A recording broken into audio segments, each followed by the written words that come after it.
Hello guys, you are in the bus of the orphan land and we are so happy to be here. And so, say what you want to the camera for the start. Well, hi camera, hi viewers, I'm Ken from Orphaned. It's a pleasure to be here in my own bus. And, You're welcoming us so warmly. Yeah. I'm a bad person, so I'll start immediately with the questions for the interview. Let's go. Well, starting, talking about metal as a genre. People are often hostile towards it due to its themes and topics. Even in countries where freedom to speak is granted, we assume that in countries as those where you come from, where these rights are not so taken for granted, the path you have chosen to walk has been difficult. Where does this love for metal come from?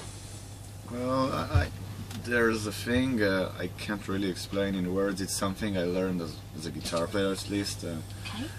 as well as with a listener. That guttural sound, that distorted sound, is something that moves something here. It's much more different than any other things I've ever listened to, and it's an aggressive kind of sound, which makes you, it brings your aggression out in a good kind of manner. Like, it's better to take it out in music than in other ways, I think. So metal for some people is a good therapy. Okay, so that is why you related well to metal. And do you remember which was the first song you write? First, oh wow, that's a tough one. Yeah.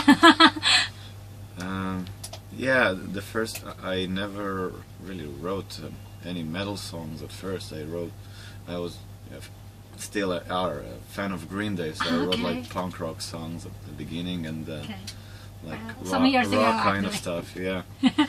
Okay. And so, religion plays an important role in your lyrics, so that you have been also singled out and pointed and targeted by people with narrow viewpoints. How do you relate to religion beside your lyrics and your songs? Honestly, personally, not really. I personally don't relate to religion besides the fact that I was born a Jew. Okay. And there's like holidays and then food. I like food. Yeah? We all do. That's a good thing to do, actually. Yeah, so the band never, yeah, we deal like with religion and stuff, but it's like about, not like a tool that we use to say that, okay, we are all with different religions. You're a Christian, I'm Jewish, you're a Muslim, whatever, who cares? So just learn to get along. That's very simple. Yeah, and in fact, actually, we can say that your lyrics are the opposite. Well, what you want to do is actually to unify and make all religions incorporate. And so, in spite of these problems, you have always supported the idea of Pacific exchange and relationship between all different monotheisms, so that your forums are often a sort of meeting point for different ideologies. Don't you feel to be a sort of, how can I say, instrument of peace in this way? That's, I believe that's one of the motivations that as Orphaned to continue doing what we're doing. I mean, I'd love to sing like about sex, drugs, and rock and roll. Okay. I love rock and roll. That's awesome. But once we realize that Orphaned is like more than just sex, drug, and rock and roll, there is no sex, there is no drugs, there's a bit of rock and roll, for the record. We just realized that we have something which is a bit above that, and we need to keep going with that. Okay, and that is so the line on which you're working. And so some songs of yours, such as Children, are very strong because of the themes they deal with which mirrors the disorder characterizing the Arabic word. How does this way of writing come to life? Basically, you just live there. Okay. I guess there is no other way of describing. I mean, if you were like, imagine that Comes from if experience. you're living in Finland, Okay. what you have in life is mostly beer and alcohol. Okay. So the Finnish metal bands would probably sing about beer and vodka. And, Yeah. so It's environment from which you are from. yeah. So our environment is a bit. We have vodka and beer, but But also we have a bit other more important subject than beer and vodka. Yeah, So, of course. So other stuff are inevitable entering. That is, well, what can. We may say you've been among the first who characterized metal sound with ethnic elements, so much that you have even influenced many following groups. And so now, many years have passed. And how do you see the evolution of this way of intending metal in your music, and if you want to even talk about other groups again? I'm quite fascinated that it's becoming like a thing, because you know there are lots of Viking metal bands, Yeah. a lot of new metal American bands or whatever, all kinds of bands, and this is like a genre that we pioneered and created, and course. suddenly like there are more bands who just like they come out of their caves and just do their music. It's nice. Like, you It's feel nice. like a father of many kids.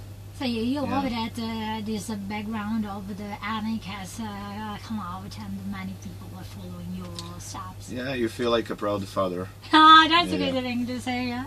Yeah.